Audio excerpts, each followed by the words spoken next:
गौतम के सामने आया। गुरु और रूहानी के सबसे बड़े नाटक का सच अब गुस्से में उठाएगा खौफनाक कदम। दोस्तों, सीरियल इश्क जुनूनी की कहानी अब ऐसे मोड़ पर पहुंच चुकी है जहां हर पल एक नया धमाका होने वाला है। गुरु और रूहानी की बनाई हुई गुप्त योजना अब धीरे धीरे कामयाब होती नजर आ रही है। दोनों ने मिलकर इतनी समझदारी से खेल खेला कि हर बार गौतम की आंखों में धूल झोंक दी और उसे उनकी असली सच्चाई का जरा भी अंदाजा नहीं होने दिया। इसी बीच गुरु और रूहानी अपनी सबसे बड़ी योजना पर काम कर रहे हैं। उनका मकसद सिर्फ एक ही है, गौतम और तेजस्वी को हमेशा के लिए अपनी जिंदगी से बाहर करना और चौधरी परिवार को उनका खोया हुआ सम्मान वापस दिलाना।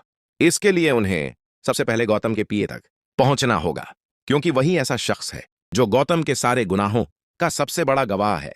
दूसरी तरफ कई दिनों बाद गुरु और रूहानी को एक दूसरे के साथ कुछ पल अकेले बिताने का मौका मिलता है। दोनों अपने पुराने दिनों को याद करते हैं और भावुक हो जाते हैं, लेकिन उनकी यह खुशी ज्यादा देर तक टिक नहीं पाती।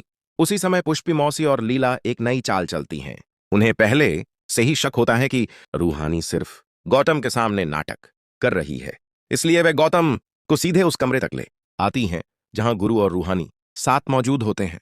जैसे ही गौतम कमरे का दरवाजा खोलता है, उसके पैरों तले जमीन खिसक जाती है। गुरु और रूहानी को एक साथ देखकर उसे समझ आ जाता है कि इतने दिनों से उसके साथ बहुत बड़ा खेल खेला जा रहा था। गुस्से से उसका चेहरा लाल हो जाता है और वह तुरंत अपनी बंदूक निकालकर दोनों पर तान देता है। रूहानी डर जाती है, लेकिन गुरु बिना डरे उसके सामने ढाल बनकर खड़ा हो जाता है। वह गौतम से कहता है, अगर मेरी पत्नी रूहानी को जरा सी भी चोट पहुंची तो मैं तुम्हें कभी माफ नहीं करूंगा। तुम्हारे सारे गुनाहों का हिसाब अब तुम्हें देना ही होगा।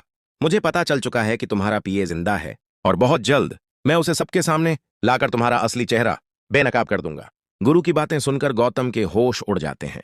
उसे समझ नहीं आता कि गुरु को उसके सबसे बड़े राज का पता कैसे चल गया, लेकिन वह अपनी घबराहट छिपाते हुए गुरु और रूहानी को धमकी देता है। गौतम गुस्से में कहता है, तुम दोनों ने मुझे धोखा दिया है। अब मैं तुम दोनों को नहीं छोड़ूंगा। सिर्फ तुम्हें ही नहीं, बल्कि पूरे चौधरी परिवार को बर्बाद करके रहूंगा। अब कहानी पहले से भी ज्यादा रोमांचक हो चुकी है।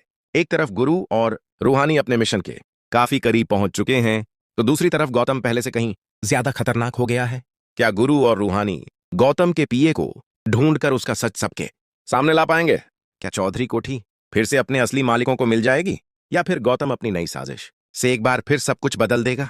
अपनी राय हमें कमेंट में जरूर बताइए। अगर आपको इश्क जुनूनी के ऐसे ही लेटेस्ट अपडेट सबसे पहले चाहिए तो वीडियो को लाइक करें, चैनल को सब्सक्राइब करें और बेल आइकन जरूर दबाएं। मिलते हैं अगले धमाकेदार अपडेट के साथ।